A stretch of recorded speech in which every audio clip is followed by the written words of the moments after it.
What is up, my friends? Welcome to Shelltop Games. I'm your turtle host, and today we'll be doing a casual review of the 2 to 5 player game Townsfolk Tussle, designed by Stephen Lewis, Tony Mayer, and Rachel Rusk, published by Panic Roll. Before moving on, I want to make sure everybody knows this is a review of the Fantastic First Edition.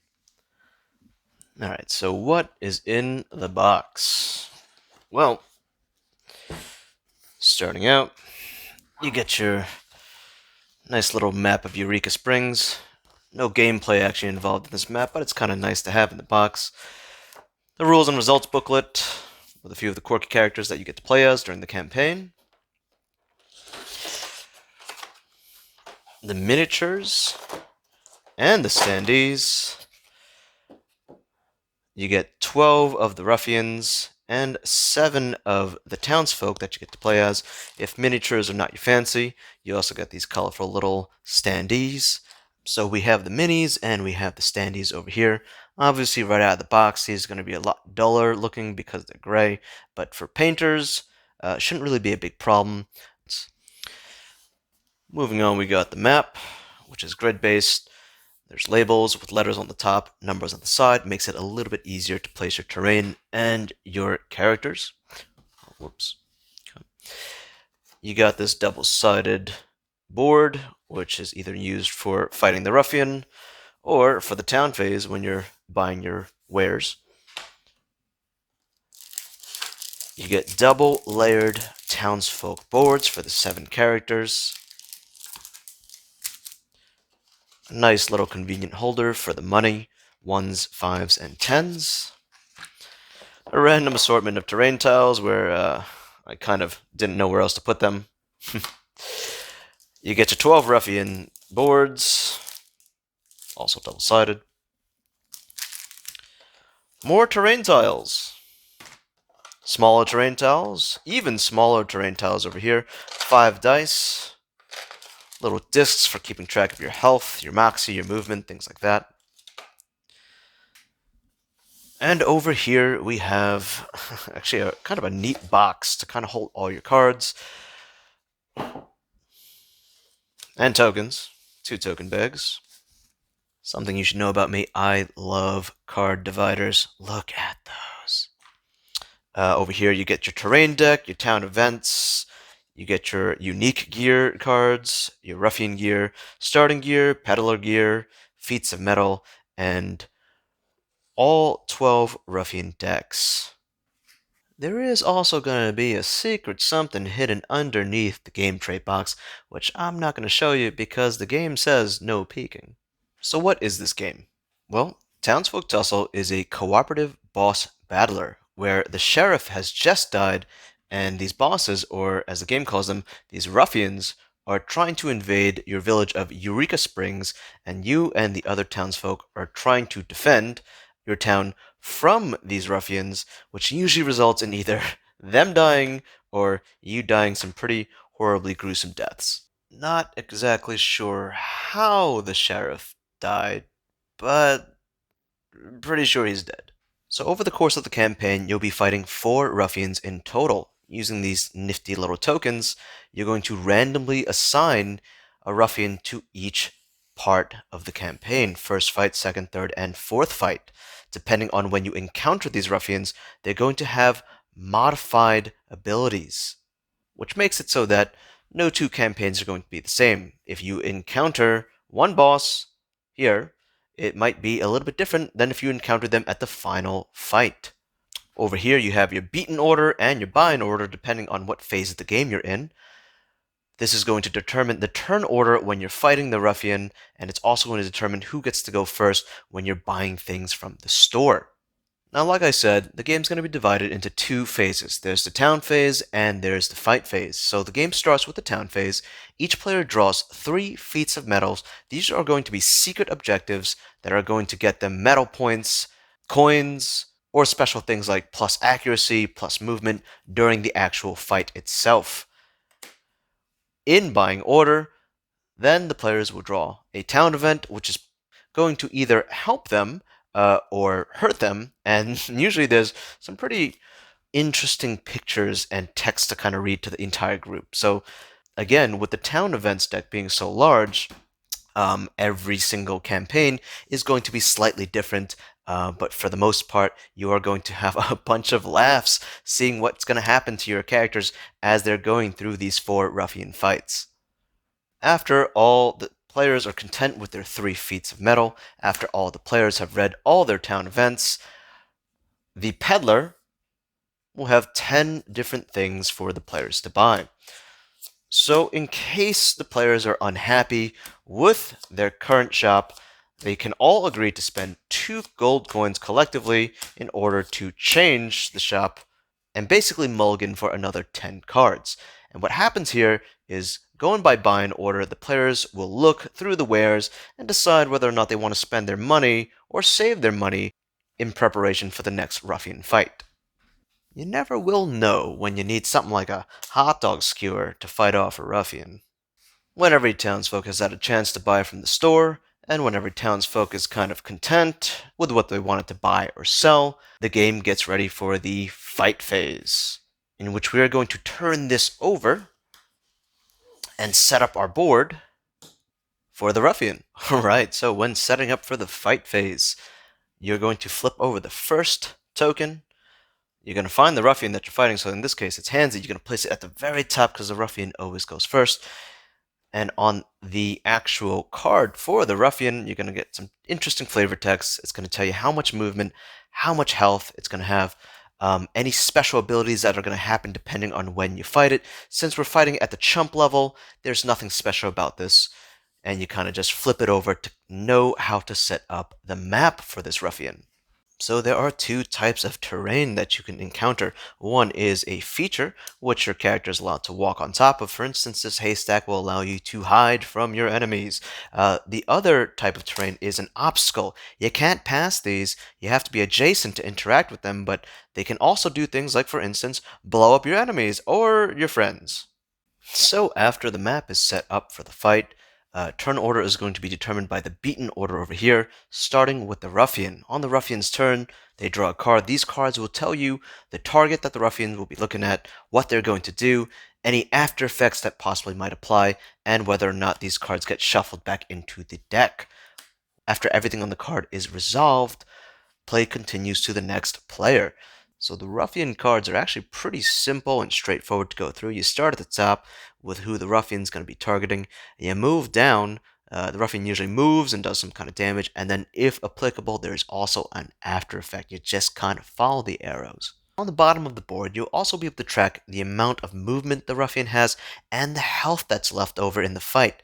As the fight goes on, there are these red numbers that are going to represent breaking points. Once the ruffian's health hits one of these points, they're going to end the turn and they're going to take an additional action. So it's going to be in the player's best interest to keep track of these breaking points, because it could be disastrous if the ruffian takes multiple actions and your team's not ready for it. So, on a player's turn, they are going to be able to either move, depending on how much movement they have. They can interact with terrain. Here we have a dense forest, a fence you can climb under or destroy, a haystack you can hide in. We have dynamite over here to blow up any kind of unfortunate soul that's in this area, a barrel to search, and a farmhouse to knock on and see if you can get help. And seriously, every single time there's TNT on the map, the rabbit always blows it up my face. Even, I think, when the ruffian's not even there to take damage with me. You can also use your gear to either attack the ruffian directly, or if there's an ability on that gear, you can also use that as well. You're pretty much going to roll for everything in this game. And if you manage to roll a critical hit by rolling one of these, you end up getting to roll the dice again and possibly inflicting more harm on the ruffian depending on what you roll. Each townsfolk is going to have a double layered board in which they're going to have their health, movement, moxie, and accuracy tracked throughout the campaign. Discs come in black and red. The red discs are not entirely necessary, but they can be used to track what your maximum health is. At the bottom of the player board, you'll also notice that there are special abilities to kind of make each townsfolk a little bit more unique. Henlo Bulwark, for instance, specializes in healing allies and also surviving. On the sides of the player boards, you'll also notice headgear, chest gear, leg gear, left hand, right hand, and accessory. This is to track where your equipment goes. For instance, leg gear goes down here, and the one-handed sickle can go in the left or the right hand. If you're unhappy with your gear, you can also spend 2 of your Moxie in order to switch your gear. And after a player is content with their turn and they've used all their Moxie that they wanted to use, play order continues down the beaten order until it wraps back around to the Ruffian. And so the Ruffian and the Townsfolk are going to continue taking their turns according to the beaten order until either all the Townsfolk are dead or the Ruffian is dead. Now, there are a few circumstances where the game might end before that, depending on a special prerequisite or condition that's written on the Ruffian mat, but like I said, most of the time it ends in a pretty gruesome death for either you or the Ruffian. If you're successful in defeating the Ruffian, you also get Ruffian gear. So for instance, in this case, you would have ripped off the frog's arm, and now you can use it as a weapon. Congratulations. Alright, so what do I like about this game? First and foremost, I absolutely adore the artwork. I mean, it looks like something that you'd find in a cartoon from the 1930s or something. Also, if you are familiar with the game Cuphead, as many of you probably are if you're looking into this game, it's also reminiscent of that as well, and I just love that art style. The quality of the components are also really nice. I like the cards, I like the cardboard, I like the double-sided boards, and the miniatures that the game comes with are actually really well detailed, all leading to a very nice package. And speaking honestly, I might sound a little bit biased, but I love cooperative games, especially boss battles. As a kid, I always looked forward to getting to the end of a stage in a video game and fighting the boss. That was my favorite part of the game. And in this game, you're given 12 different bosses to choose from. Each one with different abilities, each one that are going to do new and different things to try to kill you, and you and your buddies need to find a way to strategically use the terrain and your weapons and your surroundings to take down the big baddie. It's just a really good time, and this game works perfectly as a beer and pretzels game. And on top of that, the variety of town events, the variety of feats of metal, and all the different items you can get from the peddler. No two games are going to be the same. All of these cards lead to a very nice and rich variety of different ways that you can equip your character, different ways that your campaign can unfold, and different ways that you're going to try to fight this ruffian, leading to a lot of replayability. And also, the art style and the theme might be a little bit dark and a little bit violent for some people, but I think the writing is actually kind of funny.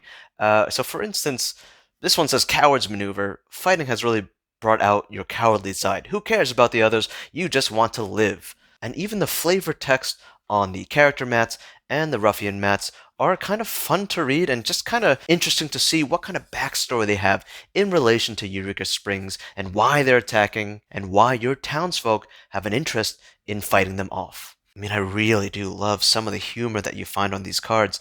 For instance, one of the ruffians is just a normal tourist that's going through Eureka Springs, not even realize that he's being treated as a ruffian. So, for instance, this card says "selfie with the locals." The next one is "drop souvenirs," where the ruffian's going to be dropping souvenirs from his fanny pack, and these souvenirs are going to be hitting the townsfolk and damaging them. The game also throws in a whole bunch of nifty little things like boss weaknesses if specific conditions are met, unlockable gear that you can get if you complete the final fight in a special way, and like I said earlier, modifications to the fights so they're not the same depending on when you encounter them on your campaign. So if you encountered this ruffian at the very first fight, it says nothing special about this credence should be a cinch. However, you encounter the same exact ruffian in the second fight, it does something special where all actions with 1000 in their name deal an additional +1 damage. If you encounter a third time, more things, and if it's a final fight, you flip over the ruffian board and you get a whole new scenario and a whole setup that might be different, and interesting other things that you need to keep track of during the fight. So for instance, in this particular one, there are now going to be citizens hiding on the map that you need to protect. If you don't protect them, the ruffian gets stronger and stronger and eventually you will lose. And to top it all off, this is a pretty easy game to teach and get into. For Boss Battler with grid-based movements, it's actually not that difficult, but still a great time. There are many other games out there that are similar to this one, or should I say, that this game is similar to, that might take, a lot longer to learn, a lot longer to get into, and might be harder to get to the gaming table. So getting into what people might not like about this game. Well, to start off, I don't want to sound small or anything, but right off the bat, I noticed that with the beautiful card box that they have, there is one issue with how well the cards fit in one specific section. Yeah, so on the other side, the cards fit fine, but on this side, there's not enough room to snugly fit these cards in, and you'd end up having to bend them a little bit to get them in, so I kind of just let them sit crookedly like this. Also, I'm not going to lie. I mean, this is a dice-based game, and it can be really easy at times and really difficult at times depending on your luck. For instance, you can have the best gear in the game, but every single time you roll, if you're just the most unlucky person in the world and you just keep getting natural ones, you're going to keep missing, and the ruffian might just kind of take advantage of you and, well, kill you. On top of that, you might get unlucky with the plethora of town events that this game throws at you. The peddler, even if your group decides to pay 2 coins and mulligan the store, you might still not get what you're looking for, which can also be said about the feats of metal. This is a good way to get additional bonuses in a fight and also get more money so you can buy things from the store. If the feats of metal you're drawing are just not working for you, it can make the game a lot harder. And for the final fight, if your townsfolk ends up having the most points from feats of merit across the game, your character ends up becoming the new sheriff of the town, which is going to involve a new task and a new gear card for the final fight. But not to worry, nothing bad's ever happened to the sheriff of Eureka Springs, right? The ruffian deck is also a little bit random. You could get really lucky and get some attacks and some things that aren't going to hurt your team that bad, and then other times you're going to get really nasty cards. A lot of times, maybe even cards that get you stuck in a nasty loop where it just seems really, really advantageous to the ruffian and really unfair for your group mates. I've had fights where I got unlucky and the frog, the milkman, just kept going and just killing my characters because they kept starting adjacent to him. I've had fights against King and Queen where they're just destroying all my equipment and I'm getting the worst draws possible. Even with Hansy, I was in fights where I just kept drawing cards that were making it go and kill citizens, which eventually made me lose the game. There is a lot of luck in this game. Some people really enjoy that, others don't really like that sort of thing, so this game might turn a lot of people away purely just based on the luck factor. I mean, there's a real possibility that you might use all your moxie and all your movement to make it to a barrel, only to roll a dice and find out that there is an angry rat inside and it scratches your face for 1 damage. And another thing that people might not like is the length of the game. You're going to have to go through 4 different ruffians to get to the end of your campaign, and each fight, at least in my experience, takes about an hour, so you're looking at like a 4 or 5 hour campaign in total. Some people are not going to want to clean up the board. Some people are not going to want to pack things away. They're going to want to sit down and get it all done, but that's going to take a large amount of time. And to make matters worse, there's a very high chance that, especially, by the final fight, you might lose. All your townsfolk might die, and that's going to cut your campaign short and make you feel pretty bad, especially if you spent a long time getting to the end of this campaign just to lose. It's also not uncommon, especially in this kind of cooperative game, where an alpha player emerges and somebody's going to try to quarterback all the movements and strategies on the board. Obviously, this is going to depend largely on your gamer group, but when it happens, it's kind of sad to watch because then it turns into a solo game with 3 or 4 other people on the sidelines watching and listening to instructions. Also, I am not a fan of the scaling in this game. Although the boss cards tell you how much movement and how much health the ruffian has, depending on the player count, I've noticed that at 2 players, this game sometimes is way too difficult. The ruffian goes too many times. The two townsfolk don't have enough of a presence to strategize properly and take hits to survive to the end of the fight. It ends up feeling kind of unbalanced. So, although this game plays really well, I think, at 3 or 4 townsfolk, if you reduce it to 2, I feel like it just doesn't work as well. And last but not least, I know it was a pro just a moment ago, but some people are going to be really turned off by the amount of gratuitous violence in this game. I mean, the amount of blood in this game, it's just, it looks like ketchup. Just looks like there's ketchup all over the game because everybody's bleeding and their limbs and bones scattered all over the playing field and on the pictures of the cards. Why, yes, that is a dismembered arm lying there on the playing field. Like I said, I have no problem with this in some of these instances. I actually find it kind of funny, but other people who are a little bit more sensitive to this kind of stuff, they might not be a big fan of it.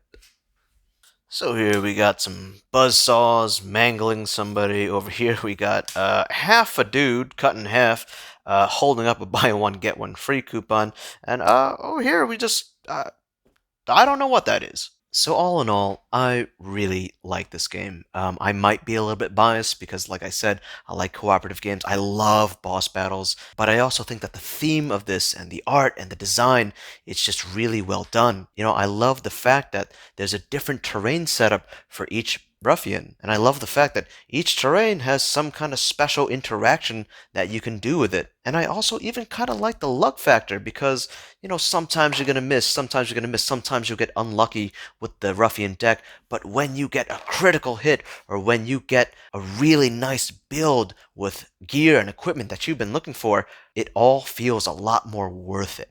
And I mean, this game is just dripping with theme.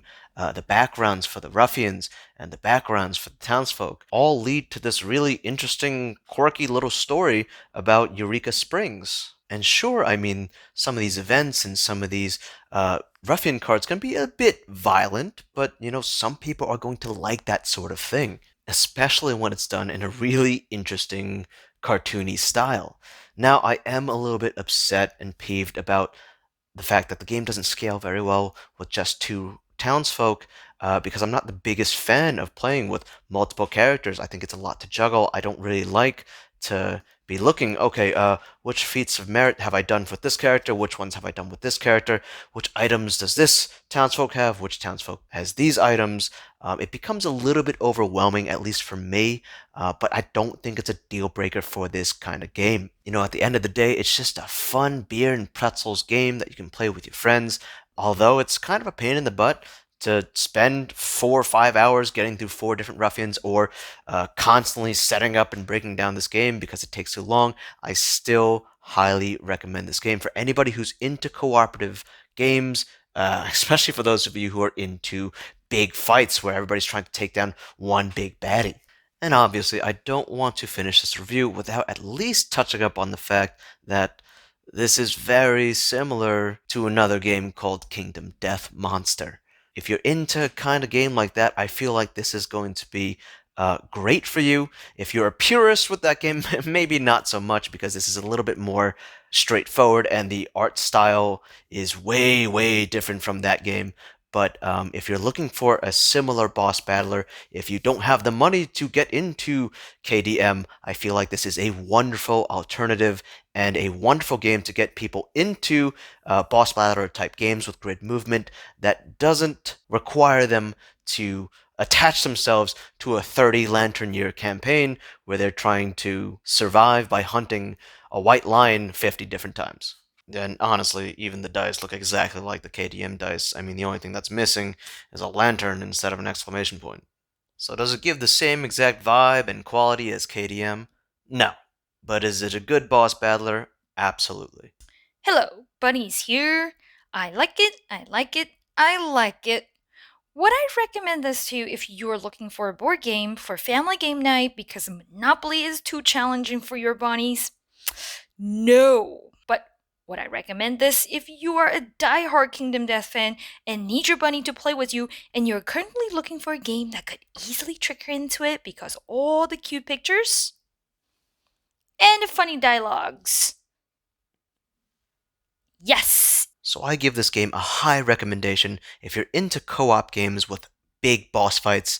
Um, Not as high of a recommendation if you just like the co-op aspect, but are more into something like a dungeon crawler of some sort. You're not going to find that here. However, if you're turned off by the art style and the gratuitous amount of violence and the ketchup blood all over the place, this game might not be for you. You might also want to stay away if you don't like dice rolling, and randomness on board games is kind of a no-go for you because there is a ton of random factors that are going to be out of your control in this game. Me personally, I kind of like not knowing what's going to happen and having to adapt with my buddies around the table. This is just a great boss battler. It's a good alternative to other boss battlers that might be a little bit too expensive, and it's just a fun game that you can play with your buddies. So thank you for joining us today. If there's anything you'd like to add, comment in the section below. Don't forget to smash that like button and subscribe. We'll see you next time.